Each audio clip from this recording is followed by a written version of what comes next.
Hello everyone, welcome to my channel. Please subscribe and keep watching more details. Real life of Coronation Street's Jenny Connor star from famous cousin to health battle Coronation Street actress Sally Ann Matthews has been playing the Rovers' return owner Jenny Connor since 1986. The newly appointed Rovers' return owner Jenny Connor, played by Sally Ann Matthews, first made her Coronation Street debut back in January 1986. Since then, fans of the ITV soap have seen the bubbly, hopeless romantic involved in some of the show's best storylines. More recently, she almost fell victim to her boyfriend and Weatherfield serial killer Stephen Reed, Todd Boyce, who held her hostage in a desperate bid to escape. Although she walked away unscathed, it's safe to say Jenny's been unlucky in love. Before then she was bid to marry Leo Tompkins, Joe Frost, who was murdered by Stephen after he threw him off a balcony.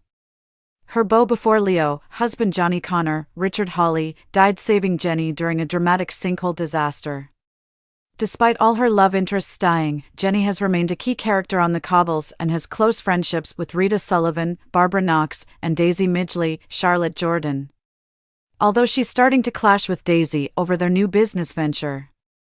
Actress Sally Ann Matthews lives a much quieter life than her on-screen role. As the star has been in the soap for 38 years, Express.co.uk has decided to take a look at Sally's life when the cameras stop rolling.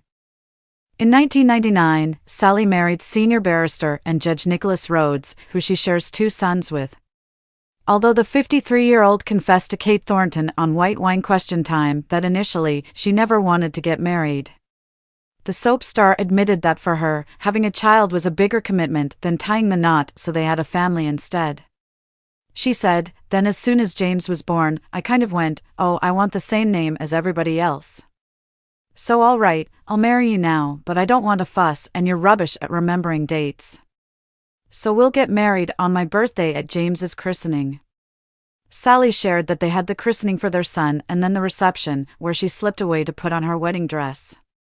Shocking all of their family and friends, the soap star admitted the only people who knew what was happening were her husband, their 2 best friends, her 2 girlfriends, the bridesmaids and the band leader. Sally has opened up in the past about how one TV critic's comments about her during her early days on screen had a damaging effect on her self-esteem.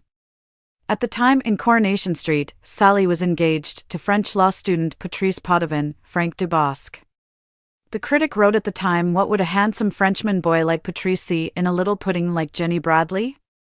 Sadly, this triggered a serious eating disorder for the soap star, who admitted to suffering from active bulimia for 8 months before recovery. Speaking on the new set in Salford back in 2015, Sally touched on how she now deals with trolls on social media. The actress said, "Twitter can be a brilliant place, I love it. It's also be ******** way awful. People always have opinions and are happy to share them, and a lot of people don't think. So it will be horrible.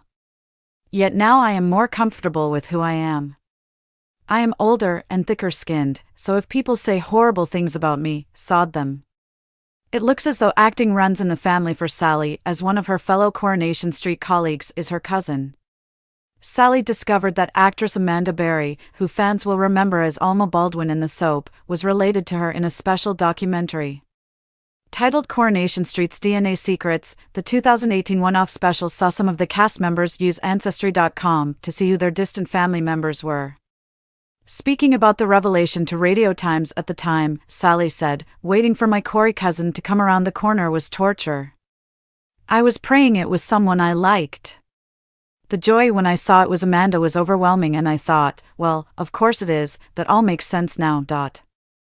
Although the duo rarely had scenes together, with Amanda leaving in 2001, Sally stated they knew each other well due to being in the rehearsal room together.